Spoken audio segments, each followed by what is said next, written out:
नमस्कार दोस्तों, आप सभी का स्वागत है हमारे YouTube चैनल अक्कू ज्ञान तक पर। आज इस वीडियो में हम भारतीय संविधान से पूछे जाने वाले स्टैटिक जीके के इंपॉर्टेंट क्वेश्चंस के बारे में डिस्कस करने वाले हैं। तो हमारा जो आज का जो टॉपिक रहेगा वो है भारत का संवैधानिक विकास। ये क्वेश्चंस वन लाइनर होंगे। ठीक है, चलिए वीडियो शुरू करते हैं।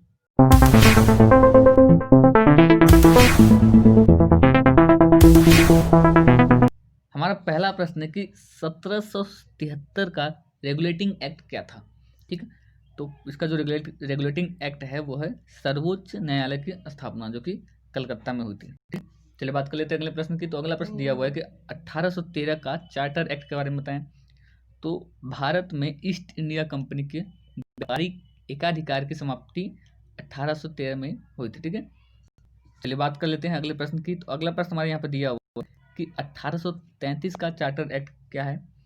तो इसमें दो बातें सामने आई थी कि लॉर्ड विलियम बेंटिंक भारत के पहले गवर्नर जनरल बने, और दूसरा ये है कि भारतीयों को पहली बार कंपनी में नौकरी पाने का अवसर मिला था। ठीक है, अब 1853 के चार्टर एक्ट के बारे में बताएं। तो इसका जो टॉपिक मेन था वो है खुली प्रतियोगिताओं परीक्षा का आरंभ जो है वो 1853 के चार्टर एक्ट की तरह तहत हुआ था। ठीक है, चलिए बात कर लेते हैं अगले प्रश्न की। तो अगला प्रश्न हमारे यहाँ पे दिया हुआ है कि 1858 का चार्टर एक्ट क्या है। कई बार एग्जाम में पूछा गया है, तो इसके चार मुख्य पॉइंट्स हैं, वो देखते हैं कौन कौन से हैं। तो पहला है कि ईस्ट इंडिया कंपनी के शासन की समाप्ति हुई थी और भारत का शासन सीधे ब्रिटिश का हो रहा था उस समय।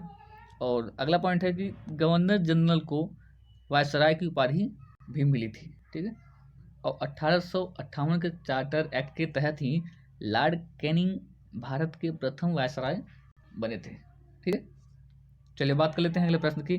तो अगला प्रश्न हमारे यहाँ पे दिया हुआ है कि 1919 का एक्ट मार्ले मिंटो कानून क्या था। इसमें जो है दो बातें सामने आई थी कि जातियों, वर्गों और हितों के आधार पर पृथक निर्वाचन की व्यवस्था की गई थी इसमें, और संसदीय शासन व्यवस्था की पहली बार इसमें बात सामने आई थी। ठीक है, चलिए बात कर लेते हैं अगले प्रश्न की। तो अगला प्रश्न शुरू करें उससे पहले आपसे रिक्वेस्ट है, अगर आप चैनल पर नए हैं, अभी तक चैनल को सब्सक्राइब नहीं किया है, तो चैनल को सब्सक्राइब करें, बेल आइकन को दबाएं, जिससे आने वाली वीडियो की सारी नोटिफिकेशन आपको पहले मिल जाए। ठीक है, और वीडियो अगर आपको अच्छा लगे तो वीडियो को लाइक ज़रूर करना। चलिए बात कर लेते हैं अगले प्रश्न की। तो अगला प्रश्न हमारे यहाँ पर दिया हुआ है कि 1919 का प्रथम भारतीय कानून मोंटेग्यू चेम्सफोर्ड कानून क्या था। इसमें क्या है कि प्रांतों में वैध शासन की शुरुआत हुई थी। प्रांतों में जो द्वैध शासन होते थे उसकी शुरुआत 1919 के भारतीय कानून मोंटेग्यू चेम्सफोर्ड कानून के तहत हुई थी। ठीक है, चलिए अगला प्रश्न देखते हैं। तो अगला प्रश्न हमारा दिया हुआ है कि 1930 का साइमन कमीशन रिपोर्ट के बारे में क्या है। तो इसमें हम देखते हैं, इसमें तीन बातें सामने आई थी कि प्रांतों के द्वैध शासन की समाप्ति कर दी जाए, और एक इसमें बात और थी कि प्रांतों को स्वायत्तता दी जाए। स्वायत्तता के बाद इसमें वर्मा को भारत से अलग किया जाए। ठीक है, ये तीन इसमें मेन बातें लिखी हुई थी। ठीक है, चलिए अब बात कर लेते हैं अगले प्रश्न की। तो अगला प्रश्न हमारे पे दिया हुआ है कि 1935 का भारत सरकार का कानून क्या था। इसमें तीन बातें हैं। पहला है कि प्रांतीय स्वायत्तता यानी कि इसमें शामिल था। दूसरा है कि संघीय न्यायालय की स्थापना हुई थी, और तीसरा इसमें केंद्रीय स्तर पर द्वैध शासन की शुरुआत 1935 के भारत सरकार के कानून के तहत हुई थी। ठीक है, चलिए बात करते हैं अगले प्रश्न की। तो अगला प्रश्न हमारा दिया हुआ है कि 1940 का अगस्त प्रस्ताव क्या है। इसमें गवर्नर जनरल की कार्यकारी परिषद का विस्तार 1940 के अगस्त प्रस्ताव में हुआ था। ठीक है, चलिए बात कर लेते हैं अगले प्रश्न की। तो अगला प्रश्न हमारा दिया हुआ है कि 1942 का क्रिप्स योजना क्या है।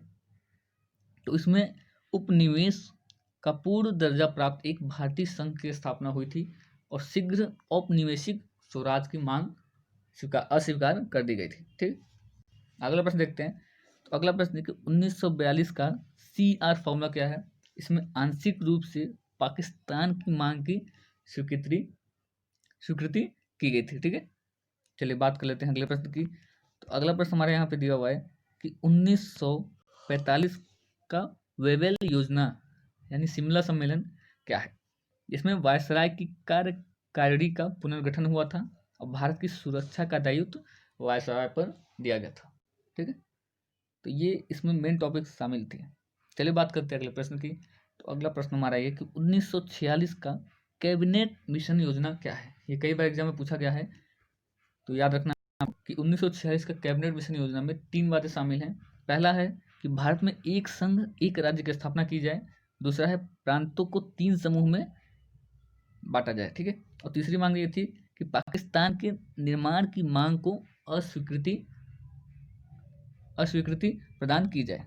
ठीक है, तो ये 3 मांगे 1946 के कैबिनेट मिशन योजना के तहत आई थी। ठीक है, चलिए हमारा आज का जो अगला और आखिरी प्रश्न है वो है कि 1947 का भारतीय स्वतंत्रता अधिनियम की क्या महत्वपूर्ण उसमें बातें शामिल थी। तो इसमें 2 बात थी कि पहला कि भारत पाकिस्तान 2 अधिराज्यों की स्थापना हो, और दूसरा यह है कि ब्रिटिश सरकार का देशी राज्यों पर सर्वोच्चता समाप्त की जाए। ठीक है, तो ये आज के जो हमारे इंपॉर्टेंट क्वेश्चन थे भारत का संवैधानिक विकास से पूछे जाने वाले एग्जाम में, उन सभी को हम आज इसमें डिस्कस कर चुके हैं। तो आपसे मिलते हैं अगले वीडियो में नेक्स्ट टॉपिक के साथ। Thanks for watching.